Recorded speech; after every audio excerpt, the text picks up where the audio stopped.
Trump wins. What now? That's the question. Basically, something that came out surprisingly from this election is the quickness. I have to say, I'm surprised. We knew the result pretty quickly, especially when you compare it to last elections. I think the only time when we saw something as quick was maybe in 2008 or 2012 with Obama. So at least we know quickly. We don't have to tear our hair for the next 4 days. Uh, Trump wins. Also, Kamala Harris is yet to concede, from my understanding, but she's supposed to talk today at 4 p.m. Eastern or maybe 6 p.m. I saw different parts where she will most likely concede, and in just a few months we will have the new president. So today we'll try to talk about just our general maybe observations from the campaign, maybe from the election night also, and we'll try to stay positive, but we'll try to definitely evaluate Trump and his upcoming presidency. Joining me today is Jonathan Honig, Anders Ingemarsson, and Chris, who hasn't been on in some time, but it's great to have him on again. So we have two Americans here, so let me start with them. Jonathan, have you watched the election night? Do you normally watch it? And just your maybe first impressions. Well, it was really interesting because the prediction markets seemed to call it pretty early on. I mean, by 7 or 8 o'clock Central Time, the prediction markets were already, 60, 70, 80% Trump. So, I mean, I think one thing, Daniel, I think you'd agree with me, is that we want to invite our super chat audience to share your perspective, on this pretty momentous occasion. I think not since Grover Cleveland has a president returned to serve a second term. We've got people joining us from all over the world. I guess my one comment as a student of objectivism is kind of hearkening back to Miss Rand's line that it's earlier than we think.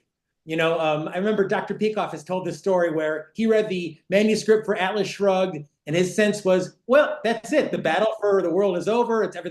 People are going to read this. I think it's earlier than we think. The thing I'm most concerned about, and it harkens back again to one of Miss Rand's books, is capitalism. Her book, Capitalism, the Unknown Ideal. Trump made a big thing about, Kamala's a socialist, Kamala's a communist, all these terrible things. Well, for me, my goal is let's really educate people about what capitalism is, because that's my fear, is that perhaps there's been a rejection of socialism. Good. I'd like to see a wholehearted embrace of capitalism, and it's up to us and our supporters to educate people just really exactly what that is. Yeah, and when it comes to, I think NBC did an exit poll about the most important issues, and economy was number one. So economy is still important, and I think it's definitely important to, educate people for, especially when sort of the left is obviously seen as let's say, the socialist, the leftist part. It's important to show that the alternative is not just a different kind of statism, but some people in the chat are saying they've stayed up late. I love staying up late for election nights. I don't recommend just like watching polls or like watching results and like doing that. Watch like a show that are doing analysis, or join with friends on some people. Those can be like really fun.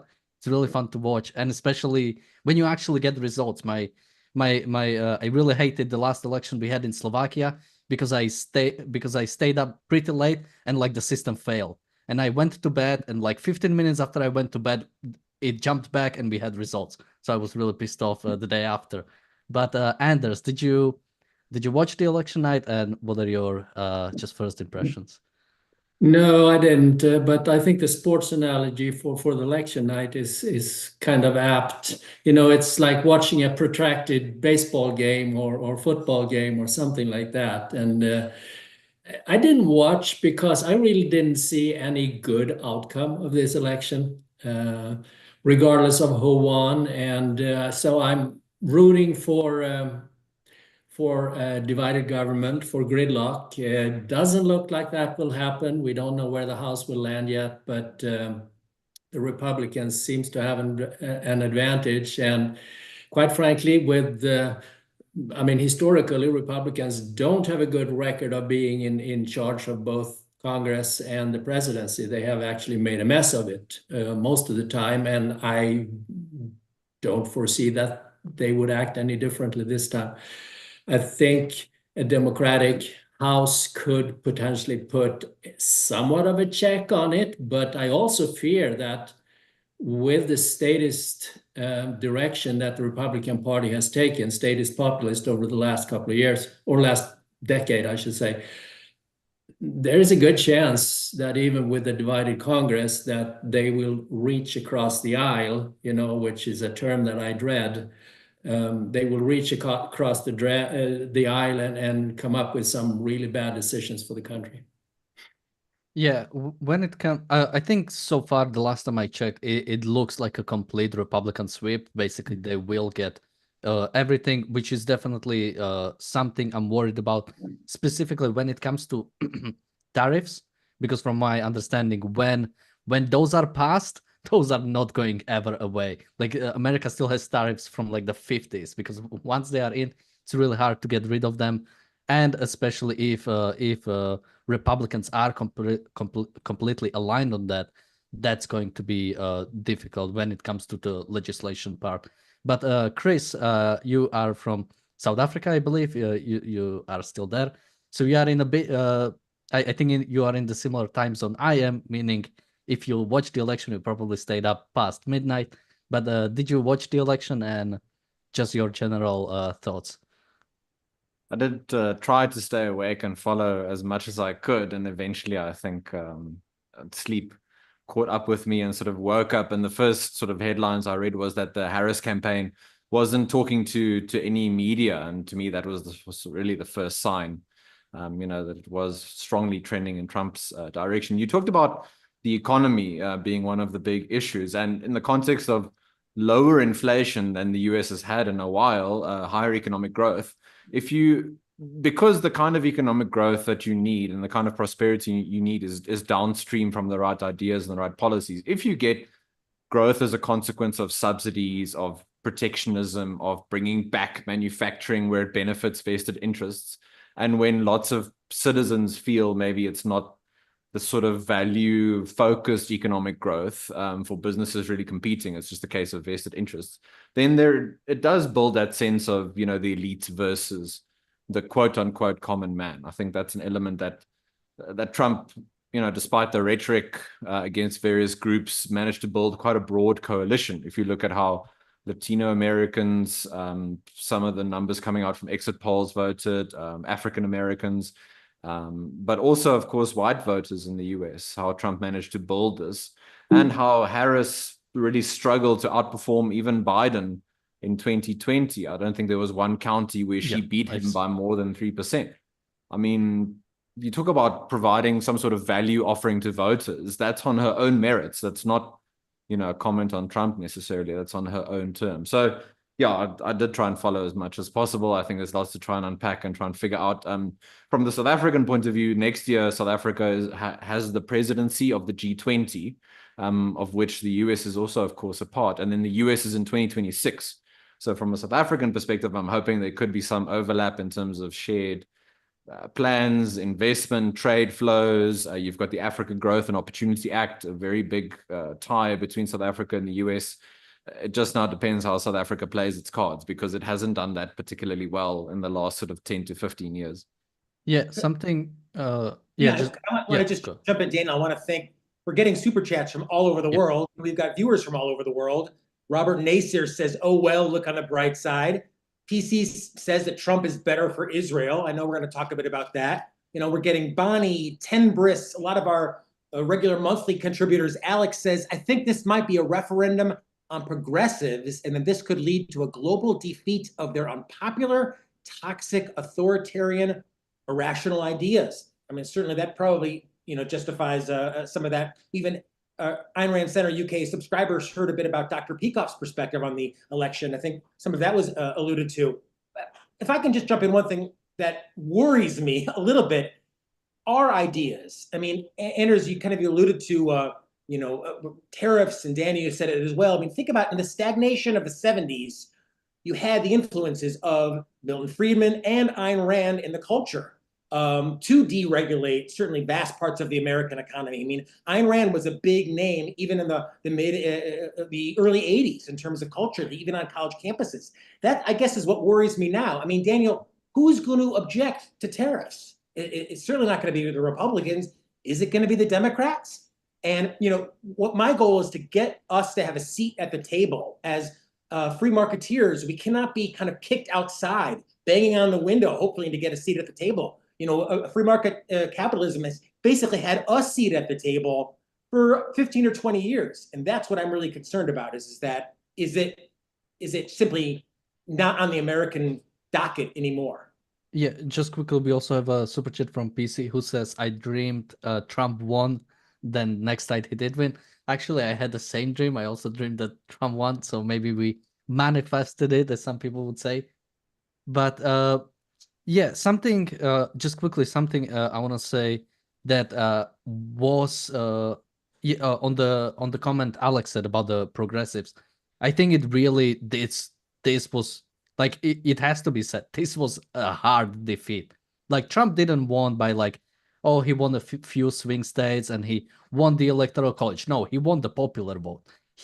And I think he pretty much the only swing state he is most likely not to win is Minnesota, if I'm not mistaken, and he is likely to sweep the rest of them. So it has to be said, this is a defeat of sort of the more progressive part of the Democratic Party.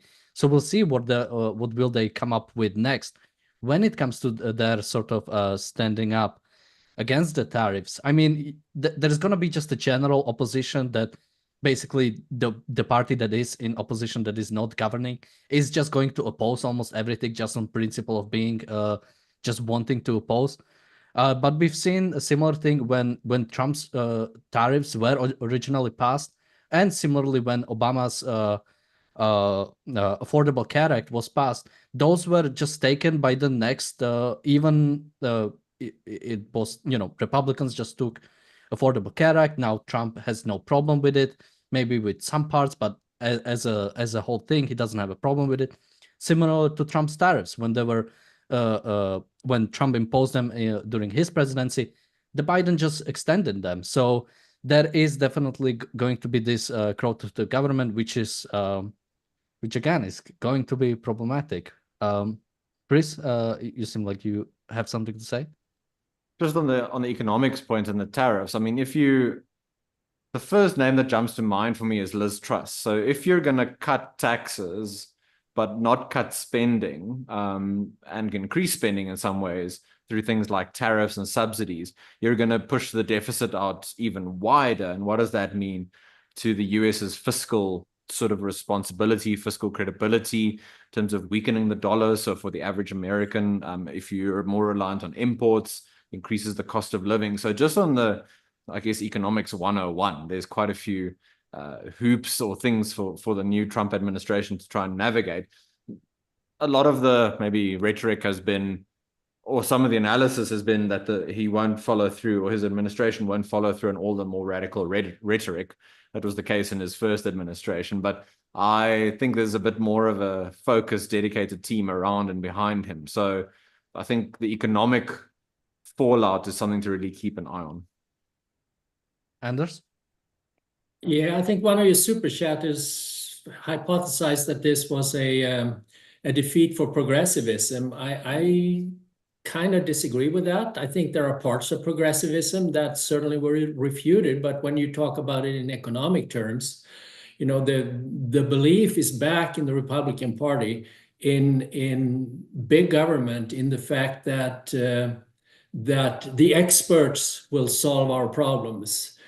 And that's at the root of progressivism. So I call them neo-prog-cons, the new progressive conservatives.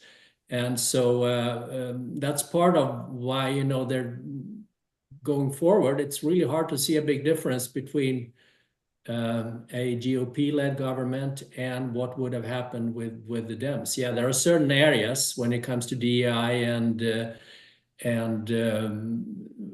other more cultural expressions of progressivism, if you like, that they may take a backseat. But in terms of what matters for the economy of the country, I really don't see much of a difference.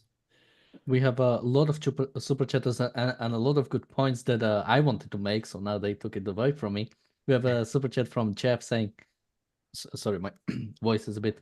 Wokeness took a hit, I think. Christian nationalism garnering more strength is concerning to me. There is definitely Oh, that. yeah. That is You don't think Josh Hawley is waiting in the wings with this? He's going to be on one of Trump's committees, and this is a big boost. Jeff, thanks for the contribution. I'm sorry to jump on you, Daniel, but this is a real boost for mysticism, for Christian nationalism, and just this ugly commingling of religion and the state. Yeah, I mean, you can mention also Tucker Carlson. A lot of, let's say, when it comes to good things that have happened under the first Trump administration, which I definitely want to talk about, a lot of those people who were behind those are now gone and are basically replaced by a lot of different Christian nationalists. So this is another thing that I'm really worried about when it comes to sort of people, sort of the better people steering him in a better direction. We also have a super chat from Robert. Thank you so much. He says, by the current account, 67 million people voted against this outcome, and many others voted for Trump for good reasons. So my view of humans isn't completely ruined, tarnished by intact. Yeah, I definitely. I mean, we have differing opinions even on this channel. Some people uh, preferring Trump, especially on the topics like Israel, on the topics such as general foreign policy, maybe sort of stronger foreign policy. When it comes to energy policy, Trump is going to be much better. Now that something I'm definitely happy about the fact that Harris has sort of campaign on the basically establishing the unrealized gains tax. Now that that was something I was really worried about if she were to get elected, because that could have been really dangerous. Now we don't have to necessarily worry about that, at least for 4 years. We'll see how it goes after that. And we also have a I super do chat think, sorry, yeah. Daniel, I think this is probably the death knell for Harris's prospects. I don't know where the Democrat Party goes, like a Josh Shapiro or something like that, but I think Harris's viability as any sort of candidate is now at an end. Yeah, and I think generally, I mean, what we've seen from 2016 is people like Biden, sort of the people who are viewed as more moderate, actually getting the election and later actually being able to beat the Republican opponent. We will really have to see where this goes. Because again, the way the Democrats run the campaign, not having primary, or rather no one running against Biden in the primary, then Biden stepping down, then Kamala Harris basically just taking over. They messed up, and it actually relates to the next super chat we have from Lori Cheto, who says, have been monitoring the progressive side channels. There is a massive number of depressed people who are angry or mentally unstable at the moment. There is a lot of infighting right now going on the left. Everybody is blaming each other, which you would expect. Everybody's saying, it should have been done differently. It is sort of funny to watch that. Something I definitely want to mention, one of the observation. So something that was, I think, surprising to me is, or maybe not surprising, but I think a nice observation.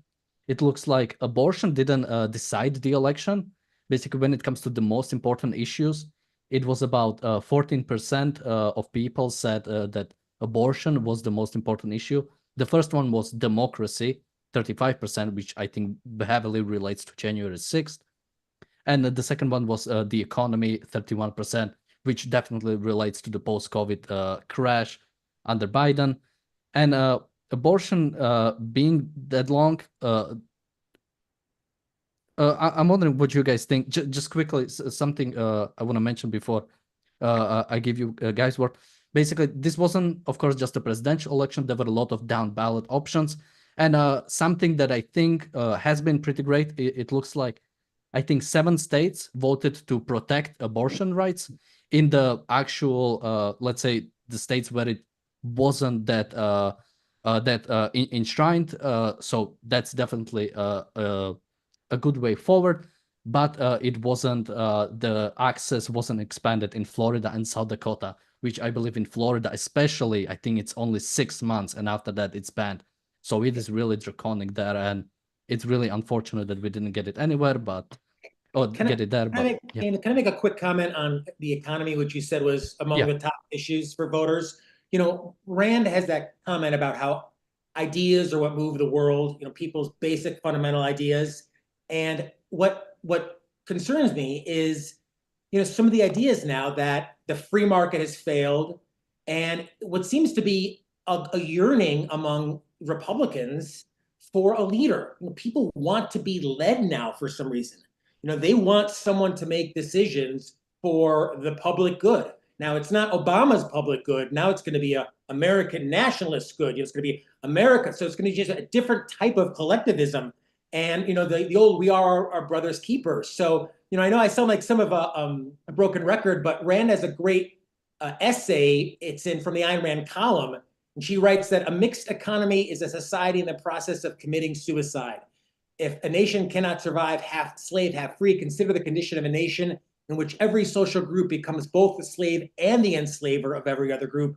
How long can such a condition last, and what is the outcome? So, this idea that, well, maybe Trump isn't free market, he's just a different type of mixed economy. I don't see that as a great win. I don't even see how that buys us that much time if it's just a different sort of a mixed economy. And Daniel, you're right. I guess maybe I don't want to be such a downer, because look, this is who we have.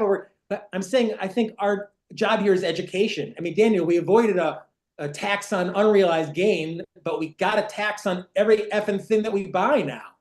And an entire corruption system where certain people get exemptions, certain people don't. So, I mean, I think, as Ayn Rand said, it's earlier than we think, and we have to really educate people as to why not just free markets are profitable, but why they're moral, why they're right, and why no one has a right to tell you how you spend the money that you earn and to put in your pocket.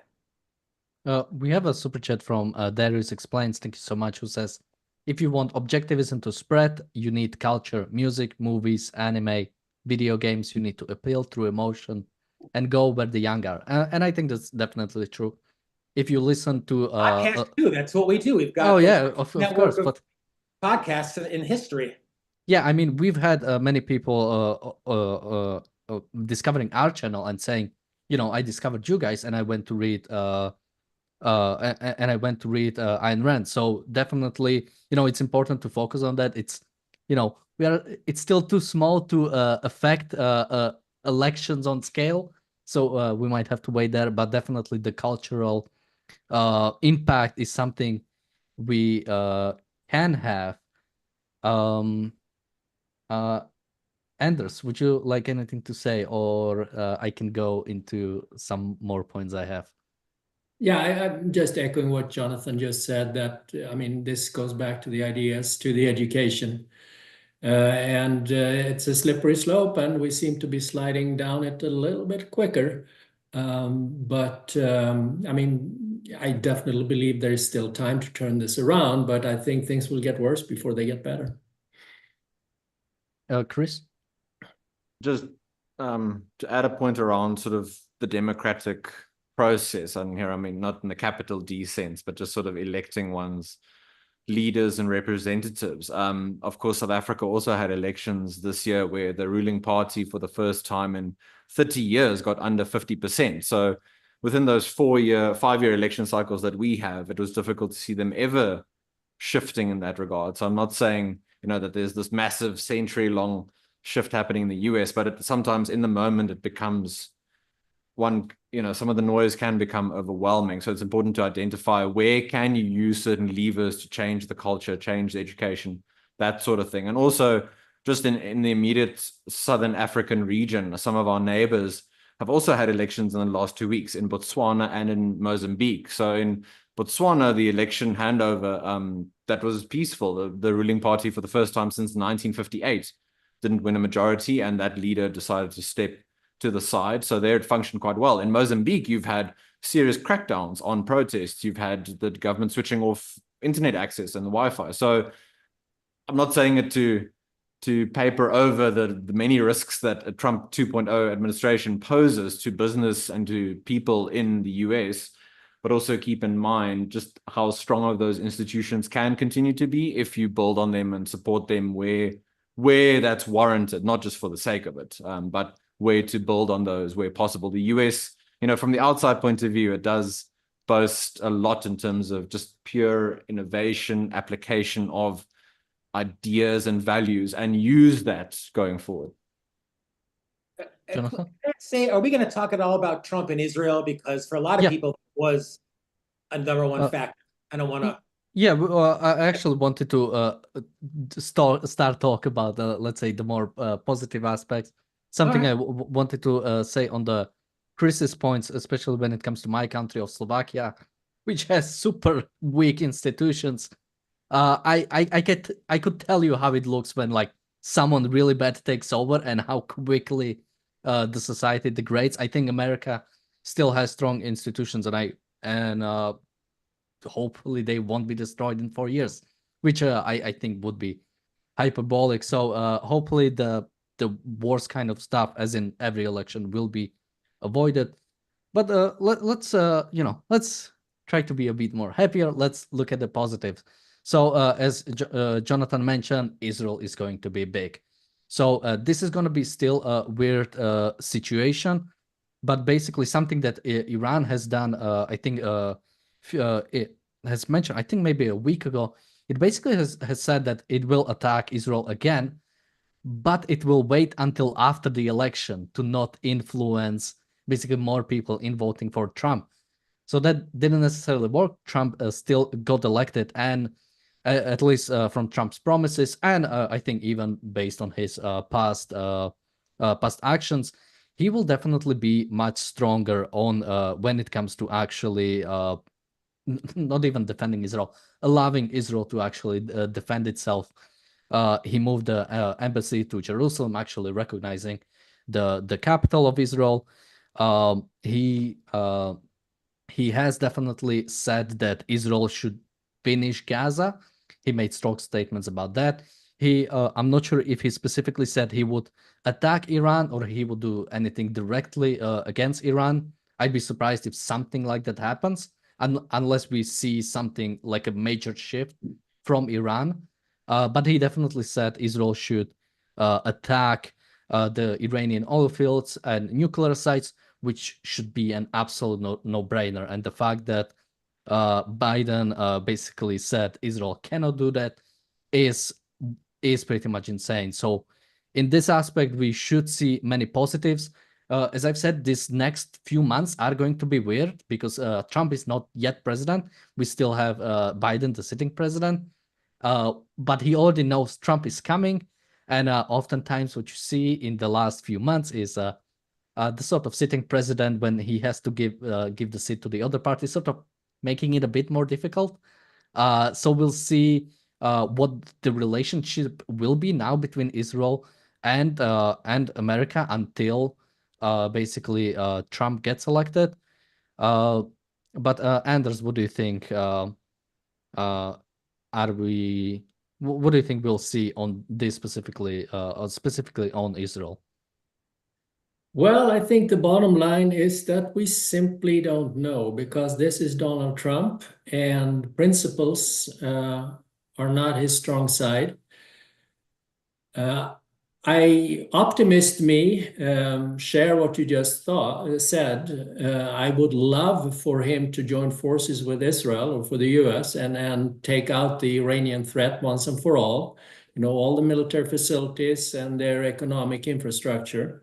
And hopefully that will lead to a surfacing of an Iranian freedom movement and a better future for that country. But I can also see that this is an opportunity for Donald Trump to strike a deal. He's the big deal maker. Maybe you can go in there and agree with Iran on something, and they will not develop the nuclear facility during his presidency. And so I mean, the spectrum of possible outcomes here, I think, is pretty wide, and I simply don't know. Yeah, we have someone in the member in the chat saying Trump said he'd strike Iran's nuclear and oil assets. I haven't seen that. I have seen that he said Israel should strike them, but I haven't seen directly that America will, which I think that's not something he did even during his presidency when American soldiers were attacked. So that's why I'd be surprised even if that happens. And something you mentioned, Anders, when Trump had his rally in Michigan, he when he talked to the Muslim population, he was basically saying that he could have a peace in the Middle East, basically sort of implying that he could strike a deal. So as you've said, sort of hoping for the best, but it could go many ways. It's important to remind ourselves that the alternative was Harris, and it would be hard. It's going to be hard for Trump to be what I think Harris would be, but we'll definitely have to see. Something I just quickly said that was surprising to see in Dearborn, Michigan, one of the biggest Muslim populations when it comes to percentages, actually voted for Jill Stein over Harris. So at least for the Muslim American population, or specifically maybe Dearborn, Michigan, or Michigan population, it looks like Israel-Palestinian conflict was the big decider. And Jill Stein, both I think Jill Stein and Chase Oliver basically called Israel is doing a genocide in Gaza, and were sort of seen as much stronger. So that was a really surprising to see that they actually do hate the Democrats so much that they would rather have Trump or Jill Stein as presidents. Chris, what do you think about that?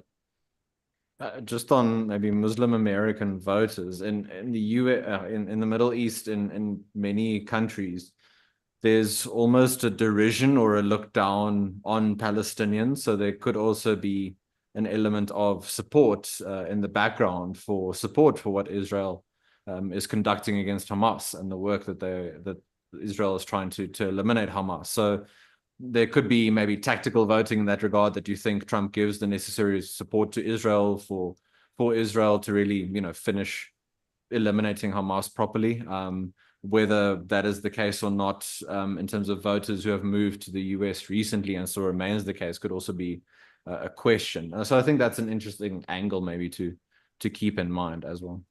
Can I jump in on Israel quickly, Daniel, if I could? And Alex, a great super chat. Thank you so much. Thanks to all super chats. We bring you an hour and a half of original content inspired by Ayn Rand every day, almost every day of the week. And we can only do it because of support from people like Alex, like Soupy Cask. Thank you both so much. The thing I would really hope for Trump when it comes to Israel and the Middle East isn't weapons. I think Israel has all the weapons it is. It is not to sanction evil. Rand's comment about the sanction of the victim and sanctioning evil. Alex says that they will sanction Israel at the Security Council. I think he means they will sanction them, obviously, in a bad way, and that's certainly true.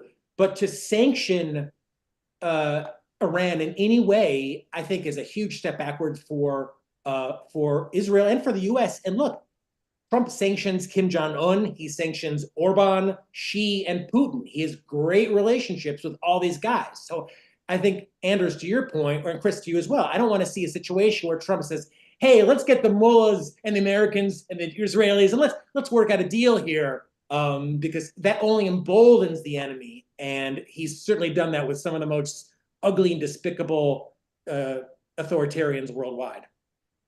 Yeah, I mean, we've already seen him basically inviting for a secret talk Taliban. So I really hope we won't see that. That would, again, that would be really terrible to see.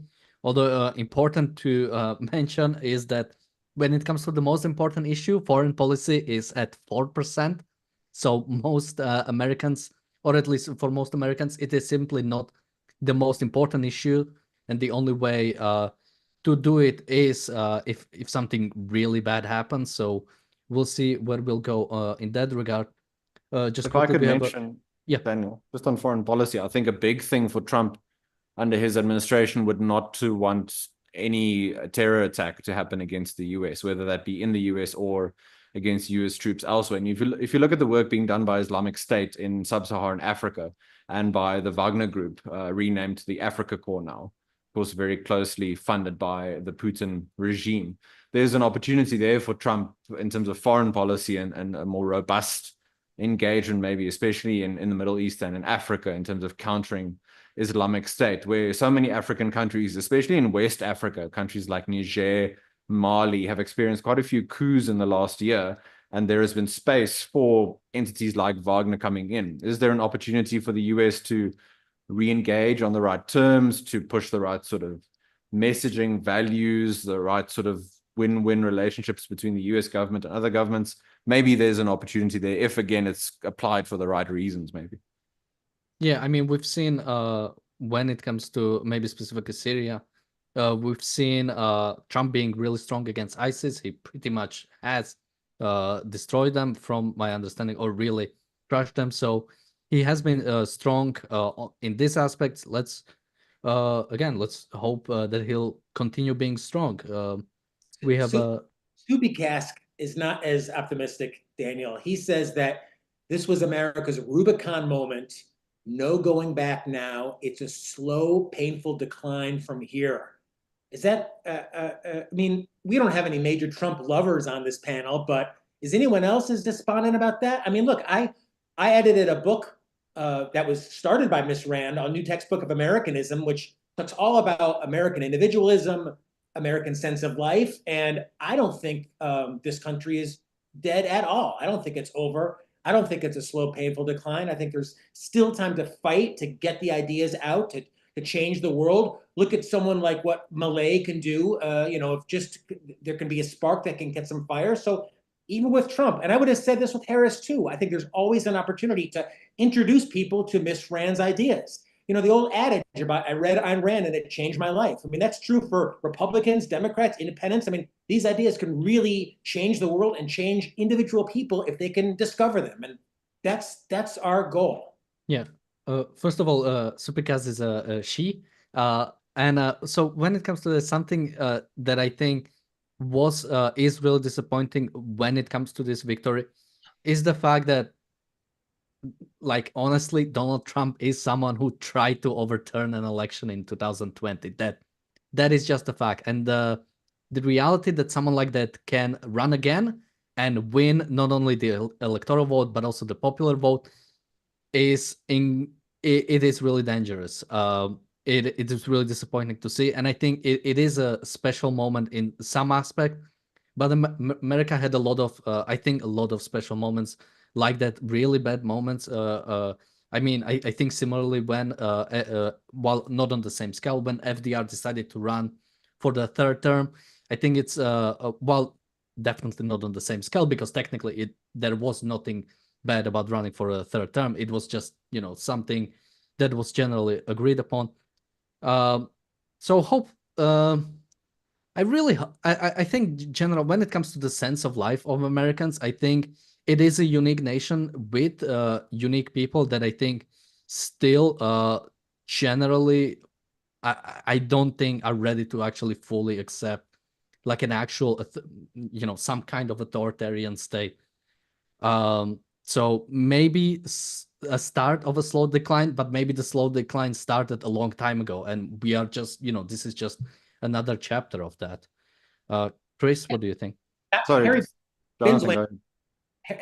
Binswanger has a private email list which you can subscribe to, and his observation was that he thought a lot of Trump voters embodied, to their own ability, an American individualist sense of life. I'm paraphrasing Harry's comments here, but a little bit of, don't tread on me ideology that, he thought in their own way. So maybe there's an opportunity here, not unlike the Tea Party movement. Daniel, I think you were probably just in the 5th or 6th grade back then, but I was younger even. It's an opportunity to excite people with the right ideas. Not I am my brother's keeper, but I am my own sovereign individual with the right to pursue my own happiness on earth. Chris? Just 2 comments. So one more tongue in cheek. Don't think Trump isn't necessarily that progressive, because he can identify as a convicted felon and as the president of the United States when he chooses to. So, maybe shifting between those two. And the second comment, on the complexity of someone like Elon Musk and his scientific and technological achievements, not to discount the government support and subsidies he has received, but trying to highlight that you only get a Tesla and a SpaceX and a Starlink in a country like the US. You don't get it in China, you don't get it in the European Union. And how can one explain to people how that sort of thing comes about? It doesn't come about in a vacuum. It's not an accident, any of that sort of stuff. So I think that's important to use those examples, even though he's obviously shifted into the dark MAGA camp, as it were. That could also just be optics and whatever. But use what he practices maybe to show how some of these values of science, reason, those are embodied in practicality. Yeah, something we've seen just pretty much recently is almost like a resurrection of Ron Paul, specifically from Elon Musk, who started mentioning him a lot. And while Ron Paul stands, especially when it comes to forestry, for really terrible things, he is generally viewed as this sort of more, for free market. And I think this definitely was something. I mean, I'm really wondering if Elon Musk will actually get his department of what is it called, government efficiency. I don't know what are the chances on that. Maybe that's a bet someone could make. But we'll see where it goes from there. I think, it's going to be definitely interesting. And he's been a member for 30 months, and that's so important because these regular YouTube memberships, it's not a lot of money. I think it's £5 a month. That really helps keeps us in business. Programming all day long, meetups all throughout the UK, so fake could equal reality. He says decades of undermining individualism by the left led to the rise of right-wing collectivism, with figures like Trump as the inevitable result. Anders, what do you think? I think there is some truth to that. And we've been talking about the slow cultural decline, which basically has been going on for, gosh, I guess it's close to 120, 150 years now. You could argue that it's been even longer. But at the same time, you have the foundation here in the US and in quite frankly, in the entire world, where to the extent that individuals have just an iota of freedom, people are creating great stuff. And there is a undercurrent of resilience, I would say, that that we tend to underestimate. Now, that doesn't mean that terrible things happen, but they kind of, at least so far, have been blips in history. I mean, millions of people have died. The 20th century was in many ways a huge catastrophe from that point of view. It was terrible. But at the same time, living standards increased, and towards the end of the century, everybody pretty much, except for a few exceptions, were much richer than at the beginning. And science make progress, and so there is, Jonathan, you talked about an opportunity here to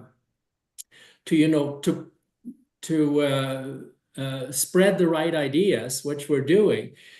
And the Tea Party as an example. Now, the Tea Party was kind of inside of the Republican Party, or it was a protest movement inside the conservative movement, if you like. I think the next movement like that, if we're looking for something, will have to be something that is almost apolitical, because politics is downstream from culture, from morality, and so on and so forth. And we have something that, I don't know how well known it is overseas, but it's called a budding progress movement here, that actually is bringing together people from all political persuasions, if you like. You have scientists they may be believing in climate change and that it is terrible, but they take a pro-free market approach to how to solve the problems. And I think that is a positive note. That's a positive step. And you can see that in pretty much every area of science. And I think that is a growing movement that may turn into something that eventually will impact politicians. And when they see that people start to like these ideas, they're pretty good at shifting their positions. So I'm not expecting a tipping point movement, perhaps, but I think there are positive signs out there that we can leverage, and that will take us in the right direction. Yeah, I mean, if you look at a lot of general well-being, Americans are still doing incredibly well. Even when you, for example, even when you take in the account the economy, despite the fact that inflation was terrible under COVID and went up, the purchasing power of like average Americans is actually up despite that. So you know, it's almost always that people complain about the economy. Oftentimes it's doing pretty decent. It's it's important to actually look at the upsides.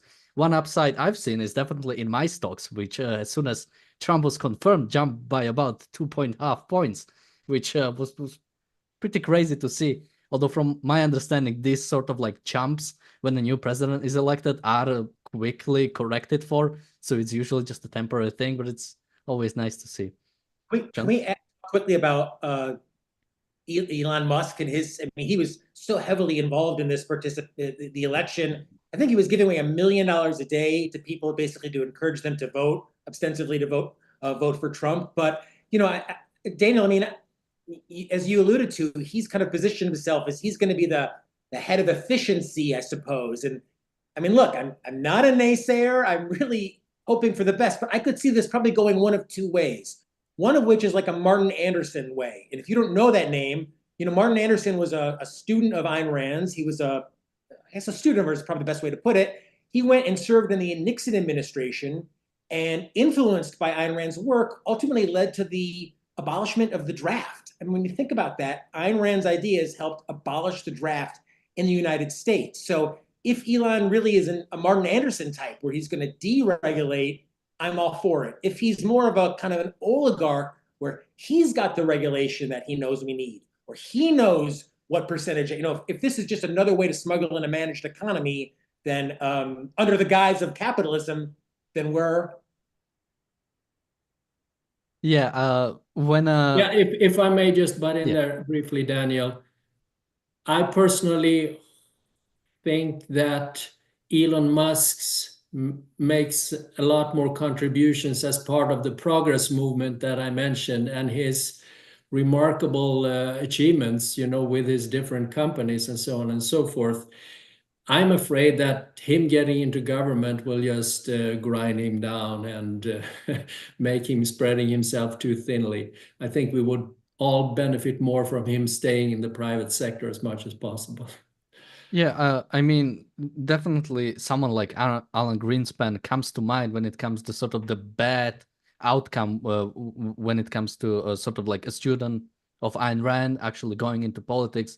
And basically, when he was sort of done, he basically gave up on objectivism and said that was,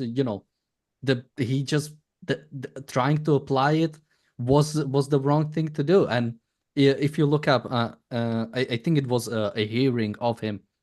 When he talks, you can hear his influence in Ayn Rand. The way he speaks, it's clear that he has the influence. And the fact that he has been sort of like destroyed by going into politics, and I think not properly integrating the ideas with the politics, was something really bad to see.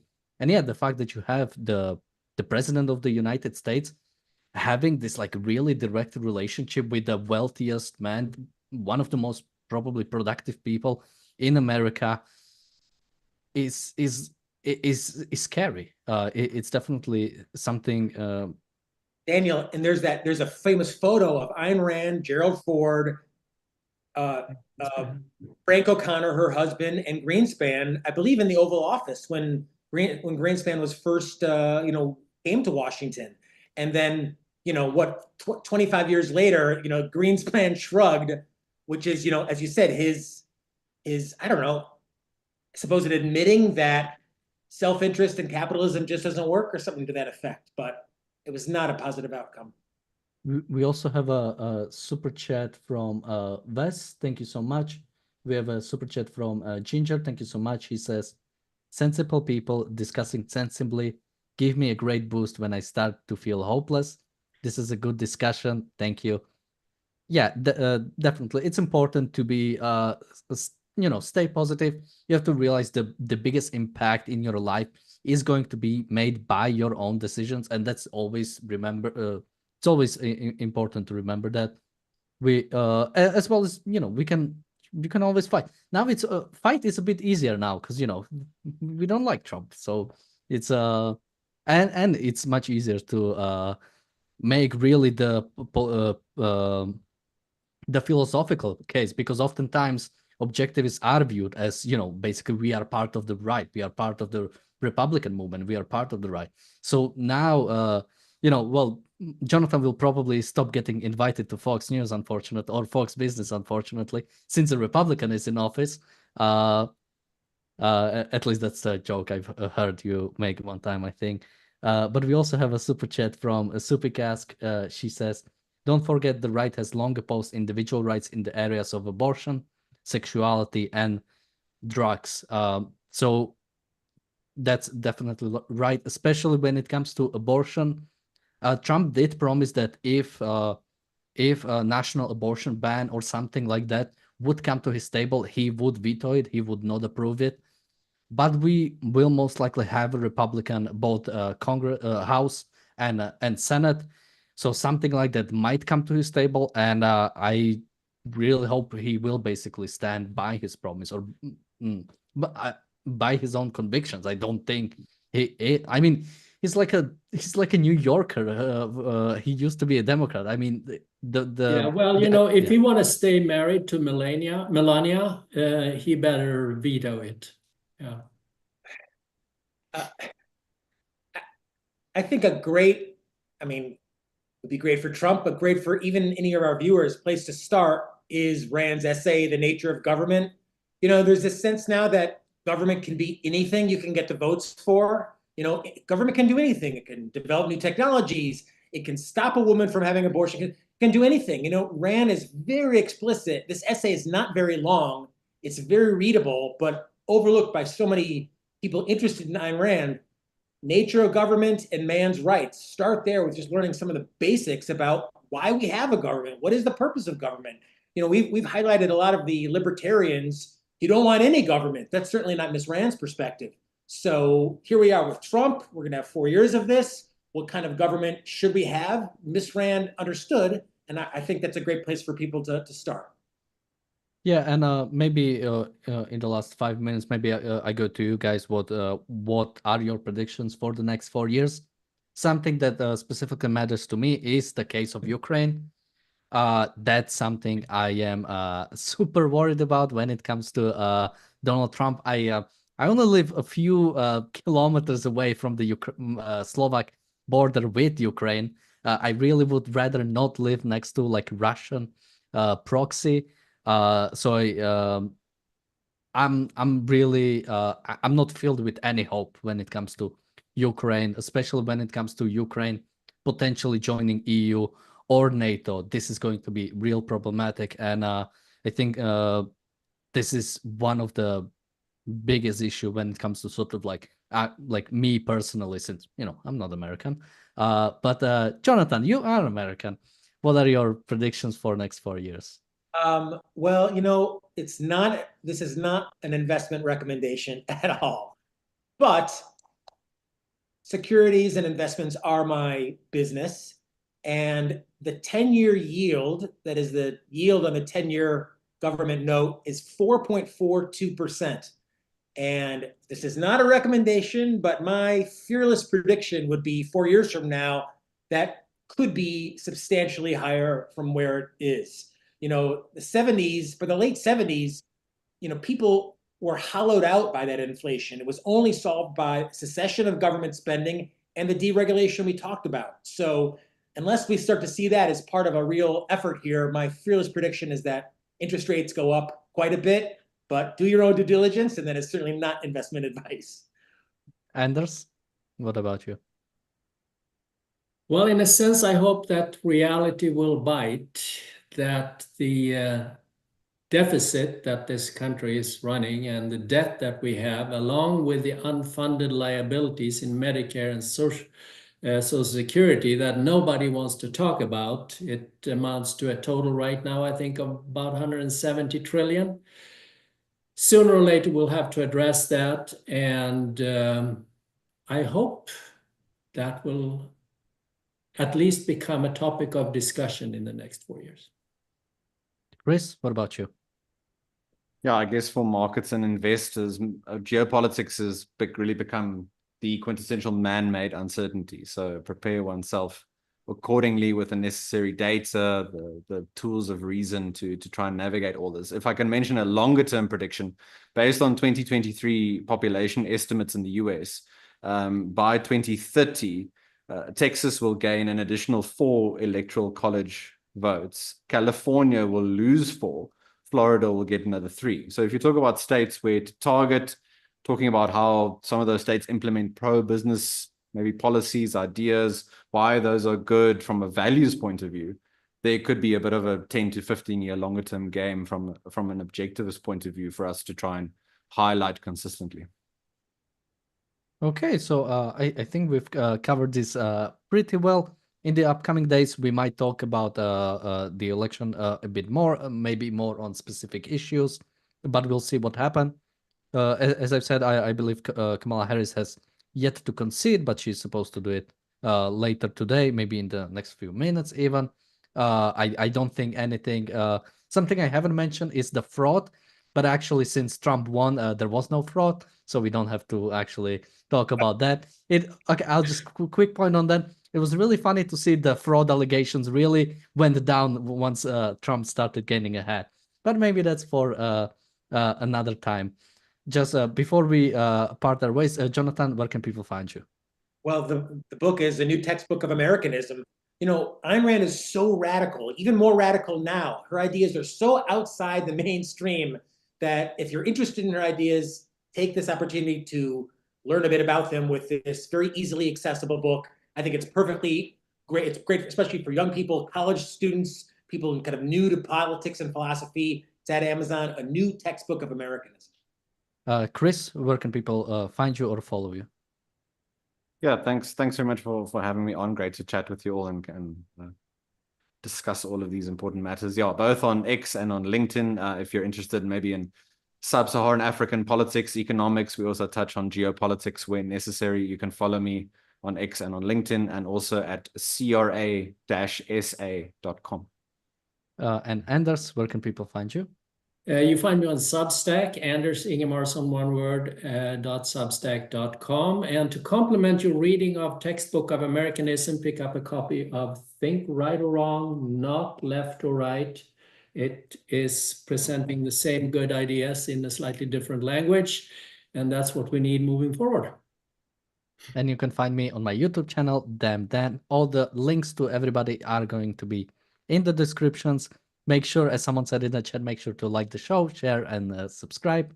We'll be back tomorrow with another episode of The Daily Objective and The Reality Show. Thank you guys for joining me today. Thank you, everyone, and bye-bye.